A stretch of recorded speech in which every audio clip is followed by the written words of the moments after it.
So good day everyone. My name is Andre Tigabuyo, discussing about teaching communication and language and promoting social skills in students with autism spectrum disorder or ASD.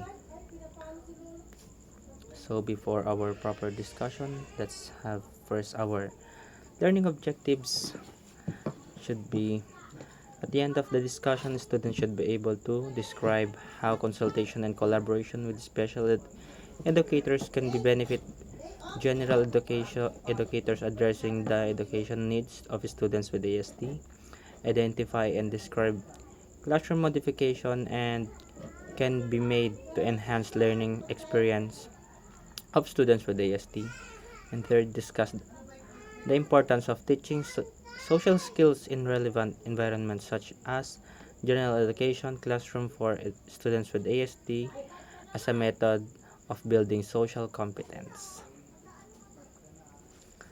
So, promoting social skills in students with ASD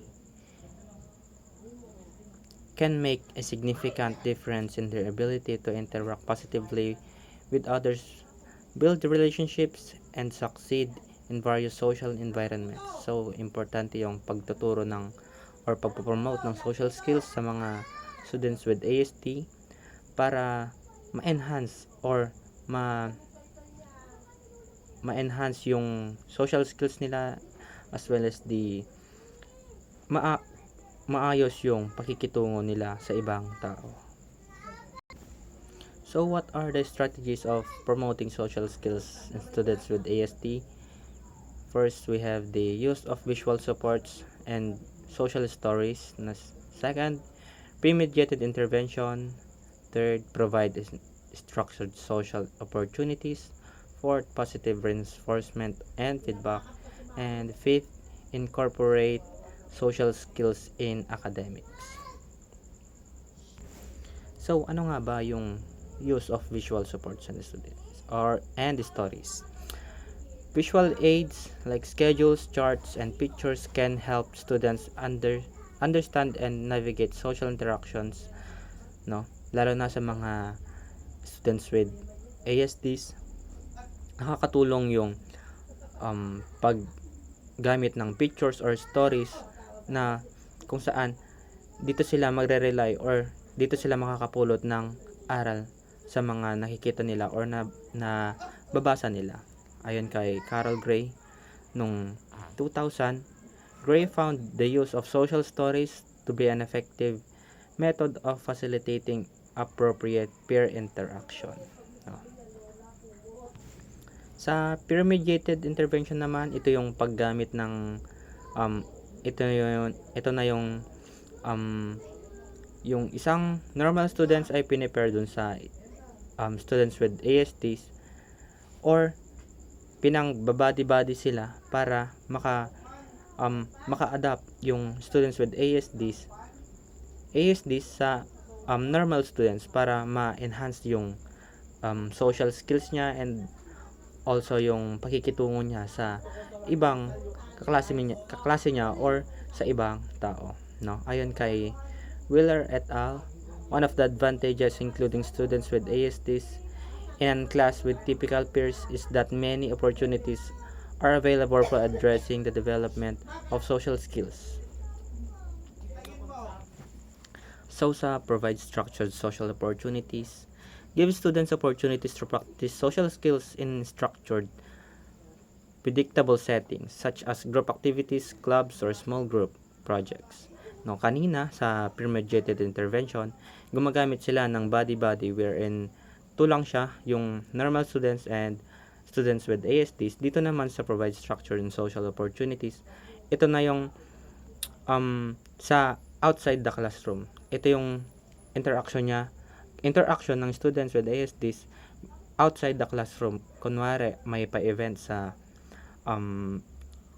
campus or during intrams o kaya may social gathering sa schools gaya ng seminars or mga during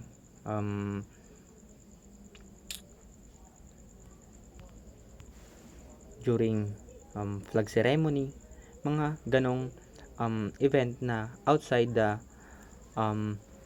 classroom. Sabi dito, ayon kay Wagner in 2002, the use of peers to volunteers as a part of friends, club, or peers selected by the students with autism to be part of lunch bands also has been effective in increasing the social skills of students with ASD. No? Tapos dito naman sa positive reinforcement and feedback. Dito naman kapag bumati yung students with ASDs sa guro or sa ibang kaklase niya, kailangan tayong magbigay ng feedback, reinforcement, positive reinforcement or feedback, no, para din hindi siya, alam niyo yun, parang hindi mag-iba yung atmosphere sa kanya, para hindi siya ma-trigger or at bagkus ay ma-enhance niya pa yung social skills niya, no. Syempre kapag nagbigay tayo ng feedback, nagbigay din siya ng feedback, dapat ang students with ASDs kasi minsan hindi sila nawawalan ng topic, kaya kailangan din natin mag-set ng limit para hindi tayo mapahaba sa kwentuhan sa kanila, no? Sabi dito by Taylor and Jasper, one strategy of the resulted in increased peer interaction is used to peers in facilitating the practice skills such as greetings, pre-initiations, and following directions, no? So, dito naman kanina tinakal natin yung sa peer mediated intervention, which is body-body sila, dalawa lang sila, partner sila, normal students and students with ASDs, and sa provide structured and social opportunities. Ito yung mga interactions or events outside the classroom, and yung sa and dito naman sa incorporate social skills and academic, na i-engage yung students with ASDs sa within the classroom, gaya ng kapag nagbigay si teacher ng group work or collaborative projects, doon naman na-enhance yung social skills ng isang students with ASD. Syempre sa group work or collaborative work, hindi naman pwedeng wala siyang ma-contribute sa grupo, or hindi naman pwede na wala siyang maitulong or wala siyang maisabi sa grupo, and doon na enhance yung social skills ng isang bata, no. Sabi dito by Shea and Helfin in 2000, examples of these strategies include the use of peer tutors for academic content as areas serve as natural opportunities for socialization and communication, thus providing with ASDs with peer interaction and ample learning opportunities. An earlier example of this strategy evaluated peer-mediated strategy of a body system in which peers kindergarten was taught to stay, play, and talk with their body. So, proceed tayo dito sa teaching communication in students with ASDs. So, ano nga ba yung importance ng teaching communication and language in students with ASDs? Teaching communication and language to students with autism spectrum disorder involves using specific evidence-based strategy that accommodate their unique needs. Now, may iba-ibang needs daw yung may iba't ibang needs daw kada students with disabilities, and yun yung challenge sa atin mga teachers kung paano nga ba sila i-accommodate. Using pictures in argumentative communication system, students with ASDs may need to be taught the value of a communication system in order to meet their wants and needs. Students may have history of crying or screaming to get that they want, or they may be accustomed to taking the hand of adult and moving that person towards the object or activity they prefer. And by Frost and Bondi in 2012. Sabi dito din, by Frost and Bondi ulit, in 2002, a device a method to teach children with developmental disabilities to begin the communicative act through the exchange of picture or photograph of the preferred items. This system is known as picture exchange communication. So dito naman sa PEX or picture exchange communication, ito yung nagpapalitan sila ng picture para makapag-communicate sa kanila, no? Hindi naman sa di sila makapagsalita or hindi nila alam yung mga readable materials, or ginagamit nila tong picture exchange communication para mas ma-enhance yung social skills nila, or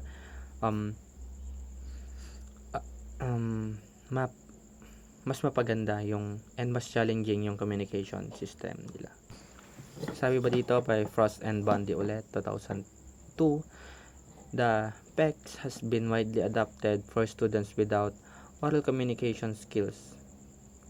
In early phases of this program, students learn about the communication act of approaching an adult and exchanging a picture or a photograph for what they want.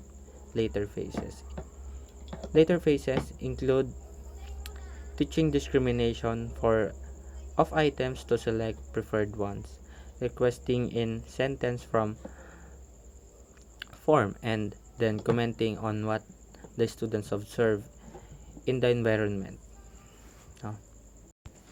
For example, students with autism can be videotaped practicing a specific social skills and then use the video to self-evaluate relevant components of his or her performance, such as making eye contact, appropriate posture, volume and intonation of voice, and so on. Another option is to have students with ASD watch and evaluate videos of others engaged in social skills. Video modeling using peers is also another common variation for teaching social skills to students with ASD. Portable technology devices make this a portable and evidence-based method for teaching relevant skills to students with ASD by Kashinat in 2012. So another common issue for individuals on the autism spectrum is that they understand is said to them literally. It is important to teachers to be aware, and there are certain types of comprehension question that will be easier for students with ASD to respond to than others. So things to remember, no, basahin natin. List and identify the characteristics of ASD and the criteria used for diagnosis. ASD is individually manifest, affecting each person differently in the degree that the characteristics are present. Autism is a neurobiological disorder that affects development and is characterized by delays in social communication. The criteria used for the diagnosis of ASD include but are not limited to delays in verbal and nonverbal communication, such as absence of eye contact, inability to have joint attention, paired with narrow range of interest, and presence of stereotypical behavior such as rocking and an insistence of routines without any flexibility. And yun lang for my report, and thank you for listening, guys.